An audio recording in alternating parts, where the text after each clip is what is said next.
Welcome, parents. I am here today with Memoria Press, and I'm really excited to introduce you to them because this has been one of my personal favorite curriculums to use with my kids.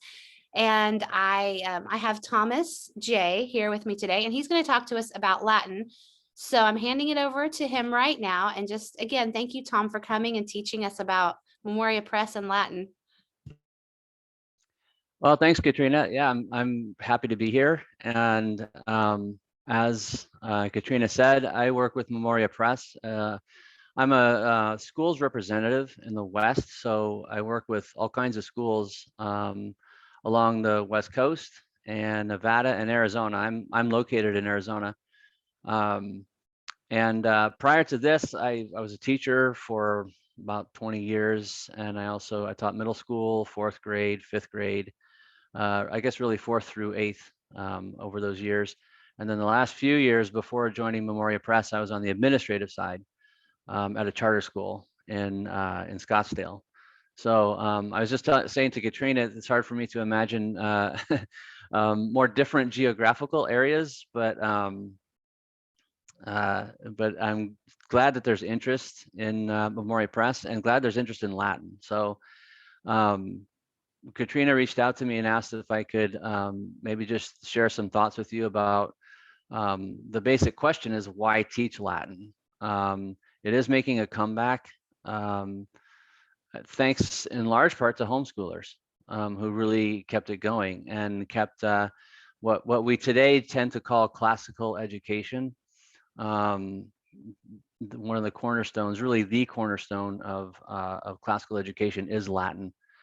And just to give you a little bit of background about Memoria Press, really briefly, the company was founded by a lady named Cheryl Lowe, and she wrote really most of the Latin curriculum that we have.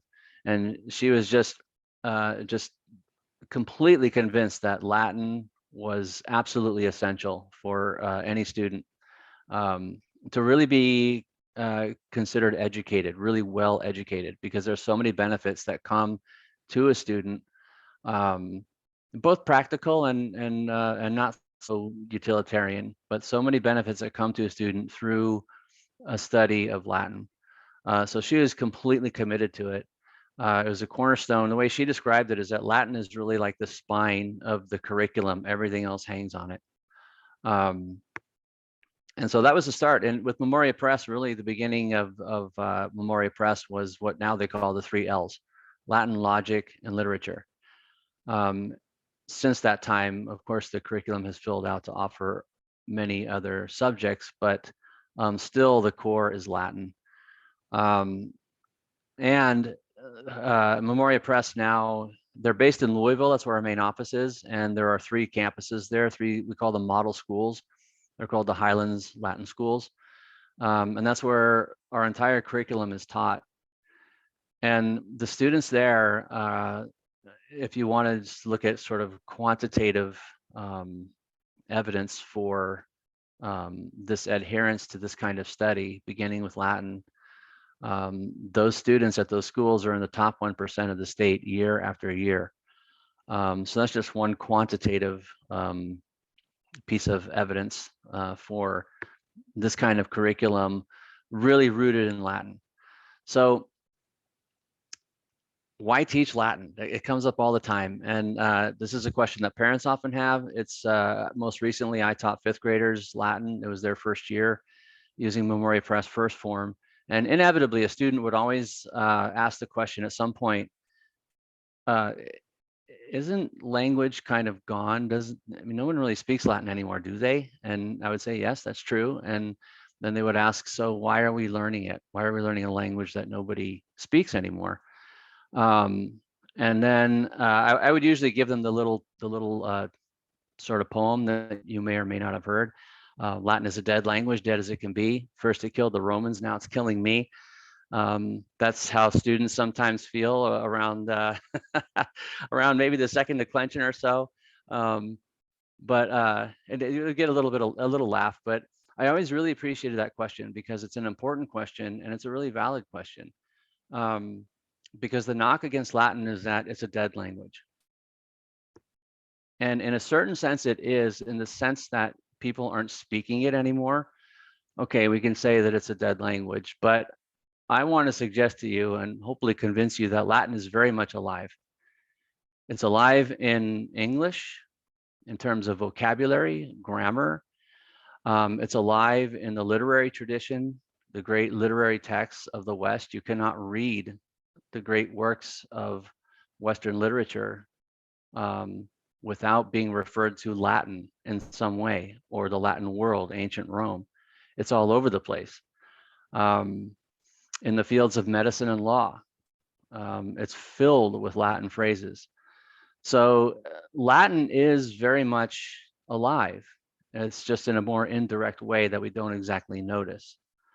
So to begin with, as I said, what we today call classical education, Latin really is the cornerstone. It was, everybody studied Latin, even up as, well, I said 200 years ago, but even right into the 20th century, Latin was part of the curriculum for everybody. In America, it was around the early 20th century, John Dewey came along, and Horace Mann and some other educational reformers who wanted to take education in a different direction, and that today we generally understand as the progressive movement in education. And it started about a little over 100 years ago, and it's really been going ever since. And one of the features of progressive educational theory is constant innovation. So there's nothing settled.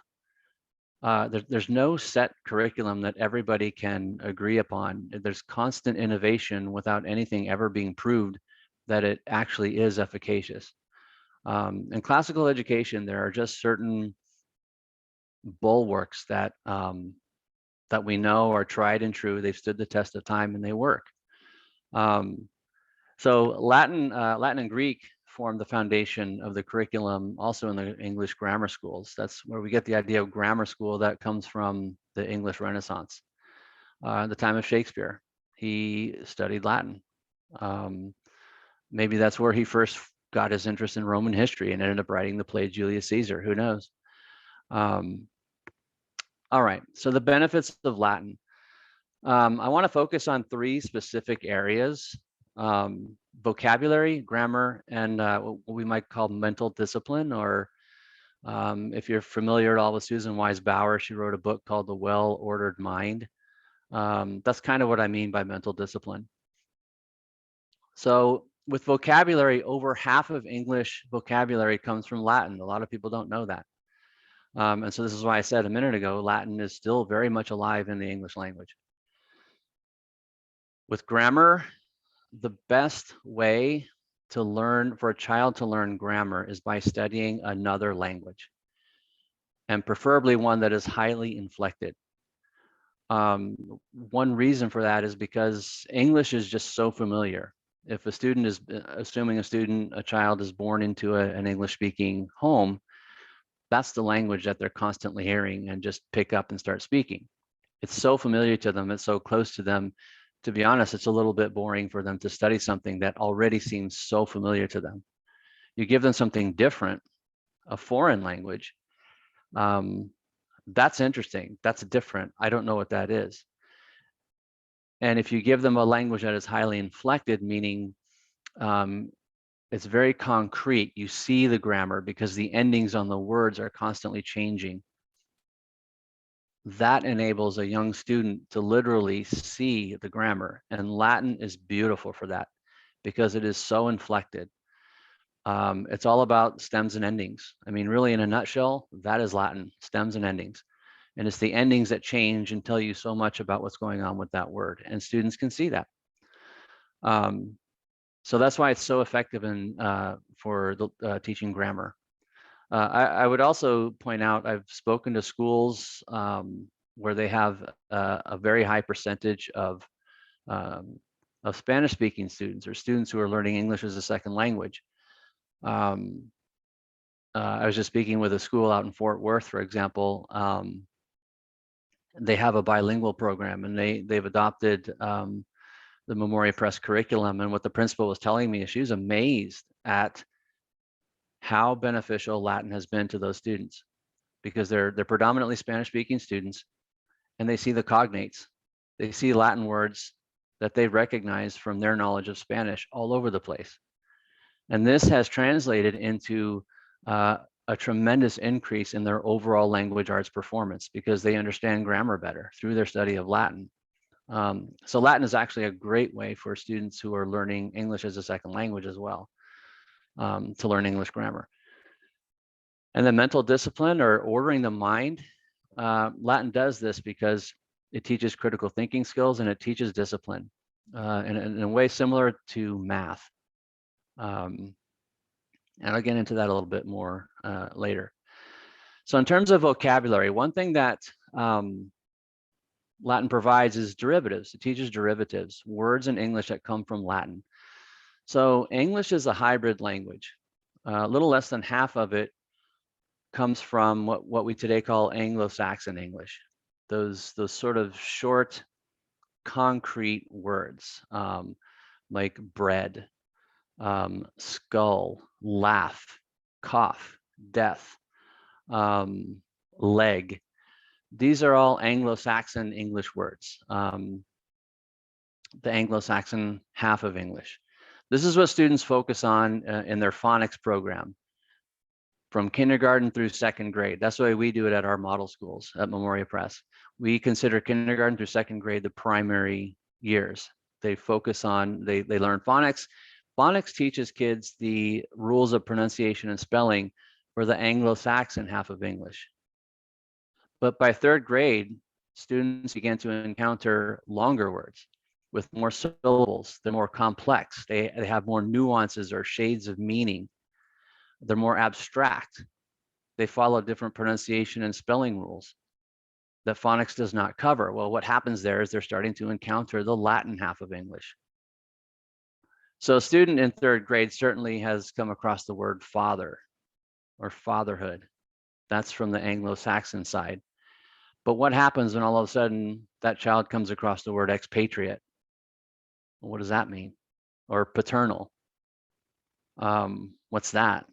Or a patriarch. How does a student who doesn't have a Latin background begin to glean some meaning out of that word? How can a student without a Latin background even make an educated guess? Even if they had phonics, phonics is not going to give them anything that's going to enable them to deal with that word. And by the way, I'm not saying that phonics is bad or incomplete. Phonics is great, and I would highly recommend that's the way you teach your kids to read. But remember, that's for the Anglo-Saxon side of English, when they first begin to read and to write and to learn how to spell. It's by third and fourth grade they begin to encounter the Latin half of English. And so that's where Latin study comes in. It's the next logical step after phonics. So it's not that phonics is incomplete or insufficient. It's perfect and great for what is needed in K through 2. But then after that, we move into the Latin side of English. And so Latin study is the next logical step. It takes the place of phonics in a way, as the students begin to encounter these longer words that phonics doesn't teach them about, because that's not what phonics is meant to do. A student who has studied Latin will have learned the word pater. And so they come across the word patriarch. They know that has something to do with fatherhood or being a father. Paternal has something to do with being a father. They'll know this.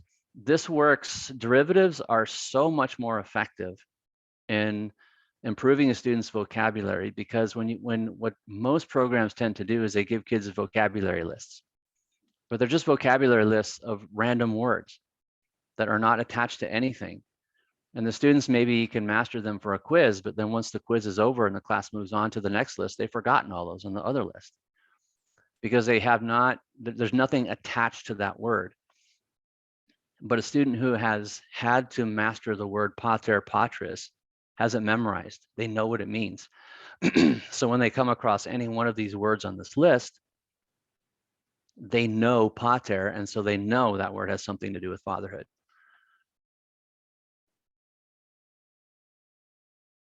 In terms of pronunciation and spelling, this is also where Latin study really helps, because Lots of words in English come directly from Latin. We call these borrowed words, words that we take straight into English directly from Latin.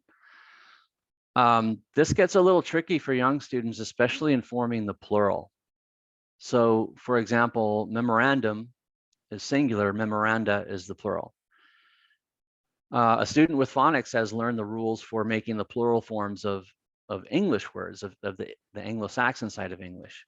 But why in the world is the plural of memorandum memoranda? Why is it not memorandums? Why is the plural of appendix appendices and not appendixes? Why is the plural of synopsis synopses? That might look the same actually, with the ES on the end. Or a word like data. We hear that word all the time, data.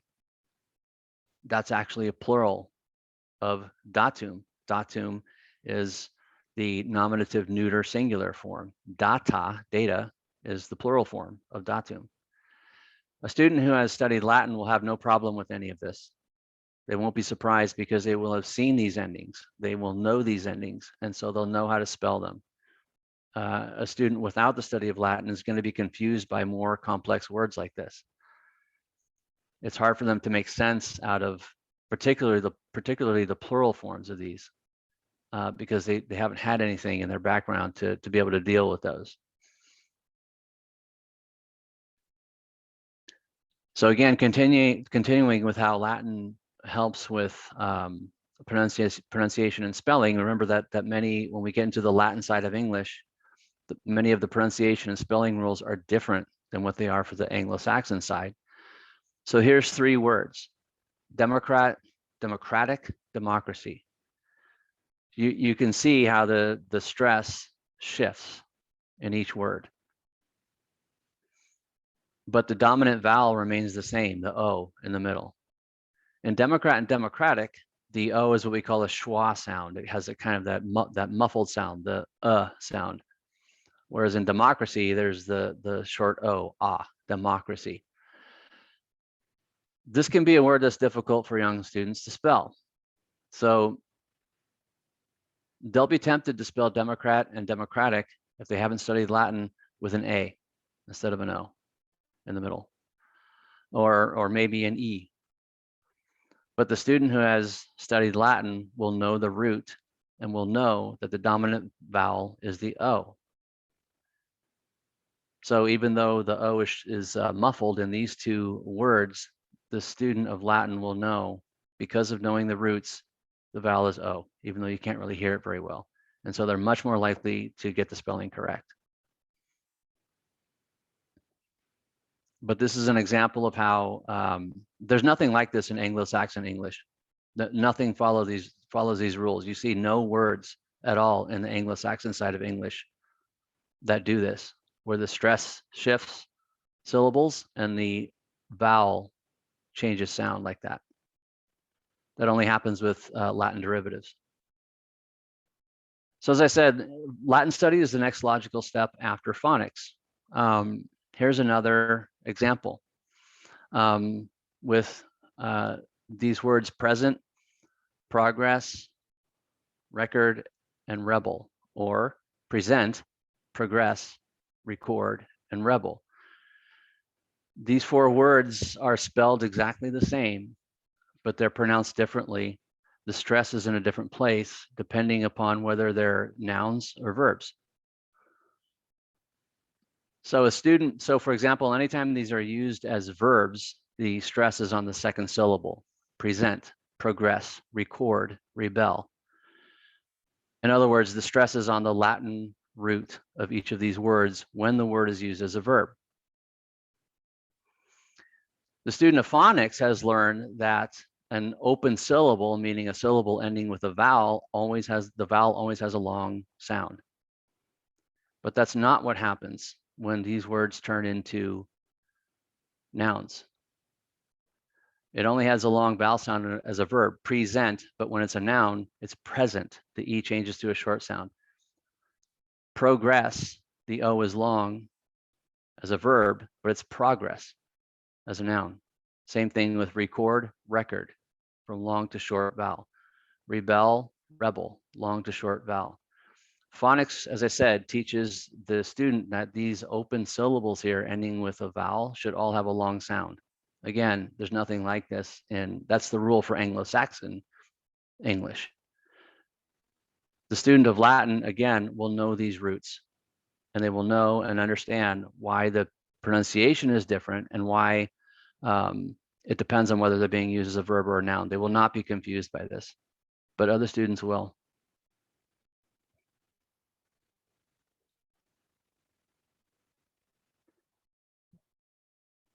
All right, so Latin study is also the key to word formation, which has applications outside of Latin and many other areas. As they get older, they start getting into other subject areas. Here's one example. So Latin helps students to make reasonable judgments about a word's meaning. And often the same word has a variety of meanings or nuances of meaning. So take a word like subtraction, and I misspelled that. I just noticed right there. It's not subtraction. This comes from two Latin words, sub and traho. Sub means under or away. Traho or trahere means to drag or pull. So what is subtraction? It's dragging or pulling away one part from a whole. That's subtraction. So because a Latin student will have an understanding of the term, a much more nuanced and fuller understanding of the term subtraction, they understand the actual algorithm of subtraction better. When a student can understand that's what it is, it's pulling something away. When they know the Latin concept, they know the word, it enables them to do the operation better. So it just helps students to understand how words are formed, and helps them also not only to understand what a word means in the context they're finding it, but also to understand what it could mean outside of that context. And this is just one example, subtraction. The student who knows sub traho is going to know exactly what subtraction is, probably before the teacher even gives them an example.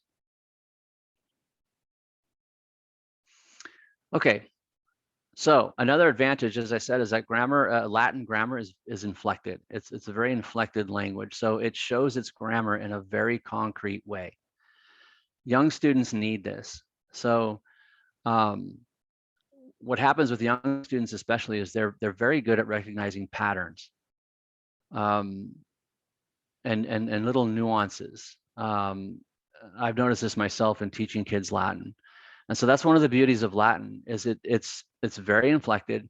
So they see the endings, they see the patterns, and Latin is so regular. It's very unlike English in this way. There are almost no exceptions to the rules in Latin.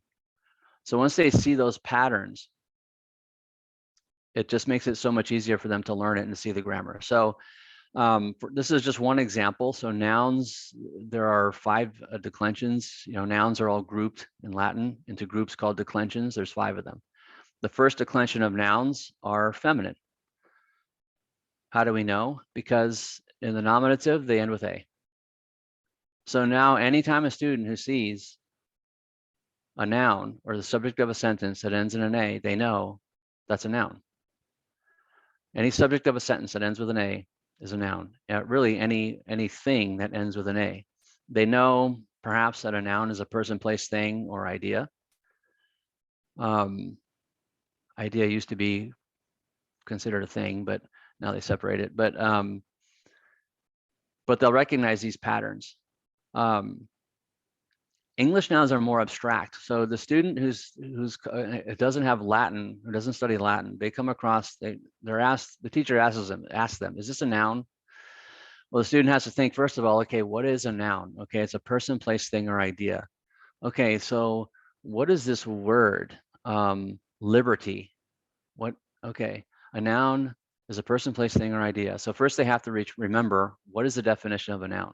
Second, they have to figure out which one of those things is liberty. Well, it doesn't sound like a person, although it could be. I've seen girls with the name Liberty. Is it a place? Doesn't seem like it, but it could be. There are towns named Liberty.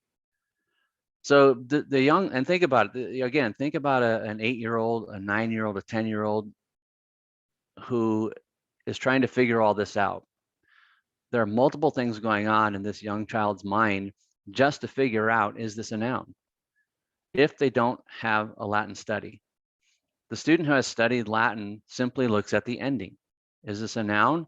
Oh, it ends with an A. Yes, it's a noun.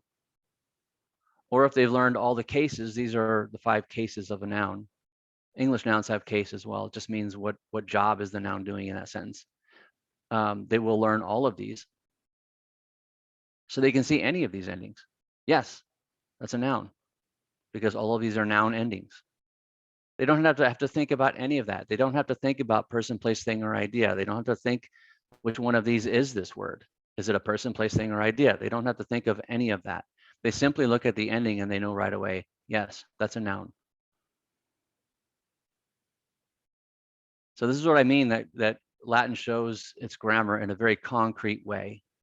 And students, by memorizing the endings, they come to recognize the patterns. And it makes it so much easier for them to learn grammar. And then finally, ordering the mind. So Latin kind of fills in the curriculum on the language side the way math does on the arithmetic side, in terms of the liberal arts, the trivium and the quadrivium. So Latin has kind of a similar effect on the mind, just in terms of ordering it and disciplining it the way that math does. A student learning math, they absolutely have to master each concept before they can move on to the next, because math is cumulative. And if the student does not master one concept, that's going to be a big problem later on. The student doesn't understand how to do division, long division, by the end of 3rd grade or so, 4th grade. They're going to have real problems in 6th and 7th grade when they start doing higher order math, where the teacher is assuming these students have mastered long division. So you know this, each year as your child goes through the curriculum, there are just certain things assumed by the curriculum each year. In 5th grade, it's just assumed your student mastered all the content that had to be mastered in 4th grade. Latin works the same way. It's just like math has to be taught to mastery and it has to be memorized. Latin is the same way. So there's a lot of intensive memory work. I just said a moment ago, with nouns, there are 5 declensions, there's 4 conjugations, there's pronouns, there's adjectives, there's irregular adjectives, there's adverbs, and all kinds of vocabulary. Lots and lots of intensive memorization. And that sounds boring, perhaps, but it really isn't. And there's ways you can make it more interesting too. But what this does is it trains the student's mind. It trains them in habits of discipline in their minds, their intellects. That is so beneficial to them across the board in all of their subjects.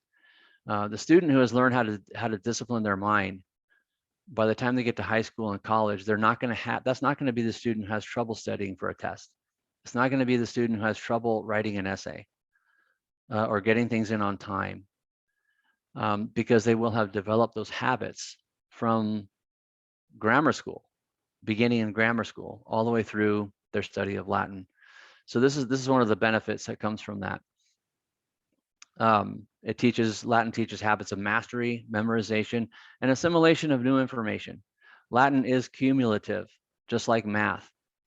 So each lesson has to be mastered and it has to be memorized. They can't just, as I said earlier, with vocabulary, the way most programs work, the students just get a new vocabulary list from week to week. And as soon as the class is done with those words, they forget them.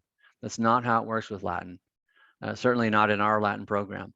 They are constantly reciting, reviewing, quizzing. There's games you can play.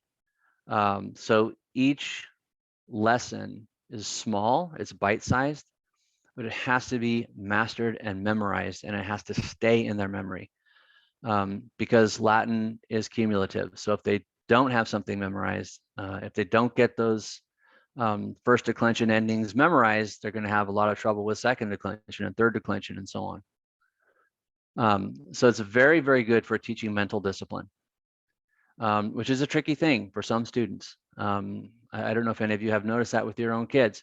As a teacher, I did notice that with some students, and sometimes at the parent-teacher conferences, that's what I would talk about. And I would tell the parents, the problem isn't that ability or capacity.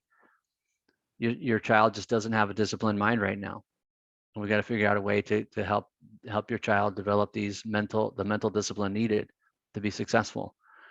We didn't have Latin in our curriculum. Latin is a great way to help your students develop that discipline.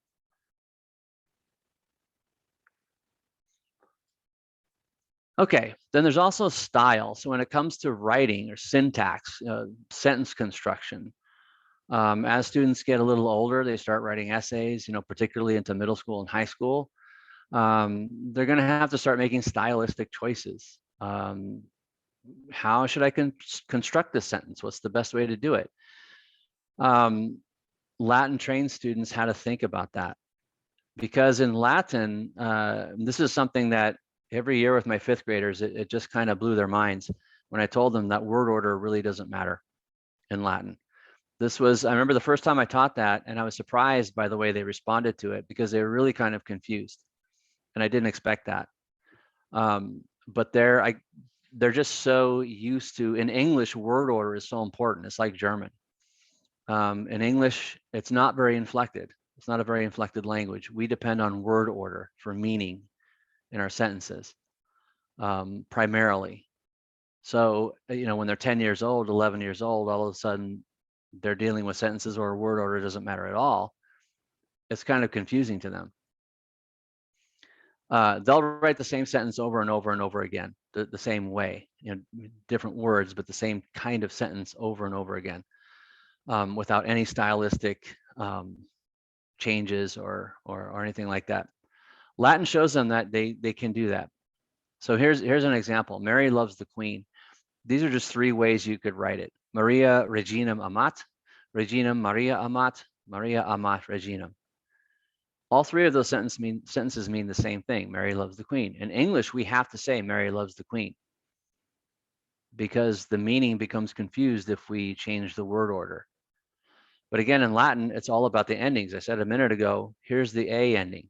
So this happens to be a name, but there's an A on the end. Well, that's a noun. The child thinks to him or herself, I know that's a noun because of the A ending right there. They may have learned the ending, so they know that's a direct object, because is the accusative. And then they know the personal ending T here is third person singular. They've learned that. They've mastered it. And so they see amat, they know that's the verb. So this is where the inflection comes in again. It's all about the endings. It doesn't matter where the words are, how they're ordered. They simply look at the endings. And so this teaches students to look at sentences more carefully. It teaches them to parse words. At first, the very young students, they'll simply want to translate by vocabulary. And so they may know the second one, Regina Maria Amat. They might just translate this Queen Mary loves. I used to see this a lot with, even with fifth graders. That would be the way they would translate it at first. They just go by vocabulary at first, because they haven't quite mastered the endings well enough. But then you simply ask them, well, does Queen Mary loves make sense? No, it doesn't. Okay, so how do we have to change the words around? And they have to think about that. Okay, so how do I have to reorganize those words? So when they translate, because they can't just translate by vocabulary, they have to be thinking about the meaning of each word. What is each word in this sentence doing? Where does it belong when I put it in English? I can't simply translate it in the same order that it's in Latin. And so again, it just helps them to develop this habit of looking at language, looking at words carefully, thinking about sentence structure. And this is going to play well in, as I said, when they get into the older grades and they have to start writing sentences of their own. They're going to have all this practice of thinking of all the different ways you can say the same thing. And they're going to be used to thinking that way. And that's going to play into their own writing when they have to write their own original essays. And these are very simple sentences, of course. They'll encounter more complex sentences later on, which is why they can't just translate by vocabulary. All right, so those are the main advantages, the benefits of teaching Latin. It improves their vocabulary immensely. Latin study is the best way to learn grammar, English grammar. It helps discipline the mind, which has further benefits for the student all across the board. A few further defenses: it saves you time in vocabulary and grammar. So one of the questions that comes up a lot is, well, if you do, typically speaking, especially in the beginning, you should do Latin every day, 45 minutes to an hour. That's what we do at the Highland School anyway. It might be different for you as homeschoolers. That kind of time might not be required, but certainly in the beginning, it does require a lot. And so the question is, and again, this might not be so much for homeschoolers, but for teachers and brick and mortar schools, it is. They're always up against the clock. And so that's the question that I get a lot. Doesn't it take away from other things in the curriculum? Well, it does, but you get that time back because it saves you time in vocabulary and grammar. You really have to do very little English grammar instruction if you are doing a good, solid Latin program. They will learn English grammar through their study of Latin if you're teaching it with the right program, a grammar-based program, as opposed to immersion or what's called the natural method. So whatever time it takes you from other things, you save that time in terms of vocabulary and grammar lessons. I touched on this earlier.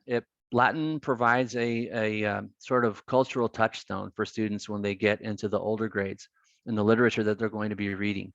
For example, Julius Caesar.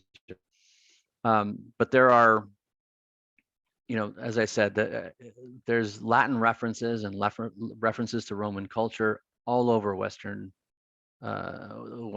literary texts. Even in a study of American history, the founding of the country, who did the founders of this country turn to? They turned to the Romans. They all knew Latin. They looked at the Latin texts. They looked at Cicero. The Romans are the great lawgivers. And so that's where they turned. So it does provide a cultural context for the older students when they start getting into more in-depth study of those things. It gives students lots and lots and lots of practice in analysis, synthesis, and linguistics. Because again, as I said before, they have to learn to mastery, just like math. And so they get very accustomed to looking at things, paying attention to details, noticing spelling, noticing patterns, looking at sentence structure, word choice, things of that nature. They just get into the habit of doing that through a systematic study of Latin. So we at Memoria Press recommend starting in 2nd or 3rd grade. We start our students at our school in 2nd grade with introduction to Latin grammar. It's a very gentle introduction. It's a distinct American feature, and I'm not really sure why, but we tend to hold off teaching a foreign language until high school. And pretty much all the studies that I'm aware of show that that's just the longer you wait, the harder it is for them to learn a new language. And they, from what I've been able to gather, by the age of 18, developing the accent is impossible. After the age of 18, the linguists say that it's not possible to master the accent of any foreign language. So why do we wait? Again, if you're using the right program and you're approaching it the right way in a grammar and vocabulary based program, 2nd graders absolutely can learn Latin and they enjoy it. Students love to know and master things. Children love that, and they love to show you what they know. I've seen that with my own students in Latin. So there's no need to wait till high school. If you're thinking about teaching Latin to your student, your child, and they're already in middle school or high school, that's not a reason not to do it. I don't want to give you that impression. But if you have younger students, I would highly encourage you to start them in 2nd or 3rd grade. They absolutely can do it. On the SAT scores, in 2016, the data released by the College Board showed that the top performers in critical reading and writing were students who learned Latin. Students who studied Chinese surpassed everybody in math but it was the Latin students who surpassed everybody in critical reading and writing. Why am I referring to 2016? Because that's the last year that the College Board published this information. And I'm not sure why. Uh, People in the classical education world have some theories that, you know, they're that's kind of not the way universities want to go. They're sort of interested, they have other interests, and perhaps they didn't like that it was, you know, the old tried and true Latin that was, you know, outpacing everyone else. Maybe that's why they stopped publishing that information. But the data's there because students continue to take the SAT every year. But given the success that students have had up to 2016, there's no reason to suppose that that's changed since then. I'm sure that students of Latin are still performing, you know, ahead of everyone else on in those two areas. So again, that's a little bit of quantitative evidence, I guess, for the benefits of studying Latin. But you know, we at Memoria Press would say that's the least important. Really, it's all of these other things, just the vocabulary, the learning, just the structure and order inherent in language that comes through Latin study like nothing else. And again, the mental discipline that it gives students over the course of many years. We're not talking about 1 or 2 years. We're talking about many years through the study of Latin. They get this mental discipline that other students just don't have. And that brings with it, I would say, also a certain maturity in students that other students just don't have. They become more serious-minded. Having that expectation, an appropriate expectation placed upon them really benefits them a lot. And I think helps them to develop a certain maturity. So that's really it in a nutshell. That's what I wanted to share. So at this point, I don't know if there's any questions. One thing I do know, I was speaking with Katrina earlier. Some parents, particularly, I think, worry about, can I teach Latin? Because I don't have a Latin background. And my answer to that is you absolutely can. And if I could just share my own experience, I was, my first year of teaching, my very first year, I was teaching at a little school. It was kind of an unconventional school, but they were sort of revamping their curriculum and they asked me to teach Latin. And I was kind of panicking because I'd never taken a Latin class in my life. That's when I first discovered Memoria Press. I found their Latin program. I got it. I used it. It was a 3rd grade level, you know, the beginning Latin. And I had no problems because the teacher manual is written specifically for the parent or teacher who has no Latin background. And so I used it. It went fine. I had no problem at all. So you absolutely can teach Latin. Your involvement, I mean, depending on how old your student is, your involvement may be very minimal because the books are laid out so well and so clearly. The lessons are very small, bite-sized. Your involvement might be very minimal.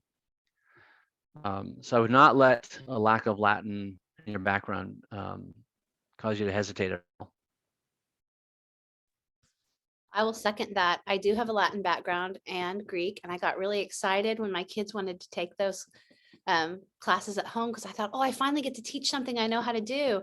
And Memoria Press curriculum is set up in such a way my kids didn't need me at all. So I was sitting over there like, don't you want me to teach you? I know this. And they didn't need me one bit. So I can second that as someone who does know Latin. My kids didn't need me. So I would like to ask you, though, to explain to us the difference between your secular curriculum and your religious curriculum, because we can only use our fundings to purchase secular curriculum. So can you tell us how to do that and what the difference is? Sure. So if you're interested in buying any Memoria Press curriculum, you'd want to go to the charter site. We do have, I can send the link to Katrina to share with you, to share with anyone who's interested, but we do have a charter website, which is specifically for charter schools and public schools who are in that boat where they're certain restrictions as to how they can spend the money. Our charter editions they're the exact duplicate really of the religious editions in terms of content, the lessons. What's different, just to give you one example, so first form Latin, the difference between the religious version and the charter version is that there are 2 pages of prayers in the back that were removed. Everything else is the same. So all they've done is any place where there's explicit reference to Christianity or anything specifically related to religious belief, that's been taken out for the charter editions. So there really should be no concern. And a lot of our curriculum actually was already universal, so it didn't have to be altered at all to go onto the charter site. But some of it did, and that's been done. And most of our curriculum now is available on the charter site, and it is being used in charter schools in other states. So I have one more question. Can you kind of tell us where we would start if we have maybe a lower elementary school student or an upper elementary school student or a middle school student? Which Latin curriculum would you suggest would be best for kind of each of those phases? I would say for second, I would not start before second grade, first of all. Second grade is the earliest I would recommend starting.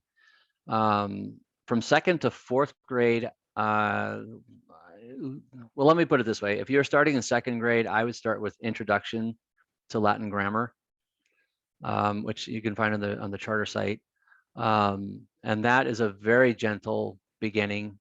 For second graders, 5 vocabulary words in each lesson. There's no explicit grammar.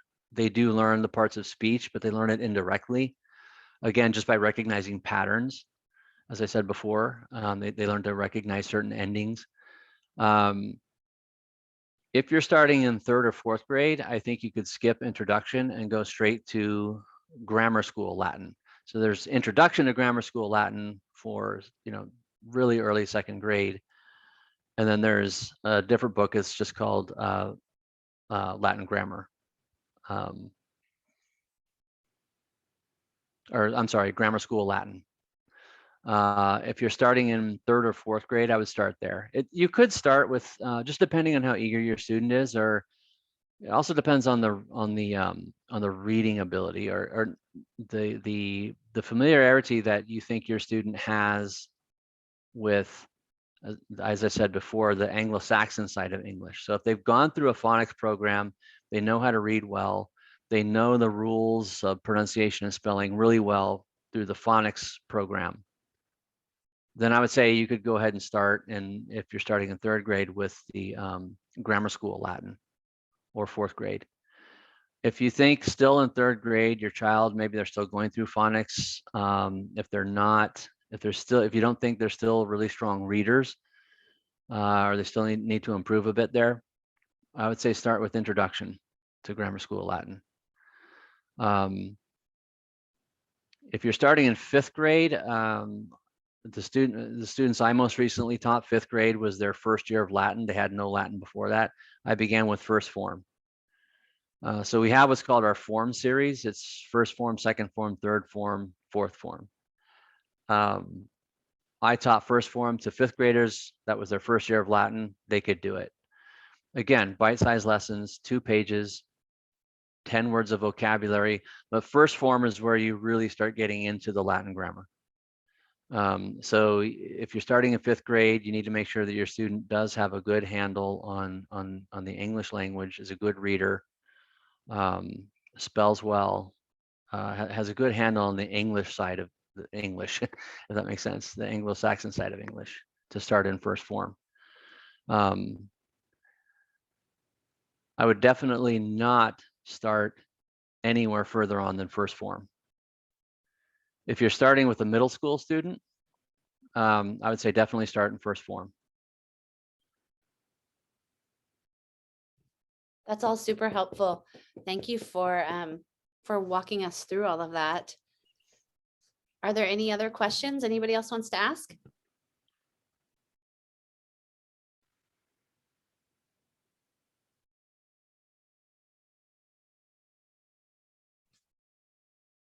Well, if not, I just want to thank you again for coming, talking to us about why Latin's important, encouraging those of us who might feel a little worried about teaching Latin if we have no experience, and for walking us through Memoria Press's curriculum, which is really just some of the best I've ever seen.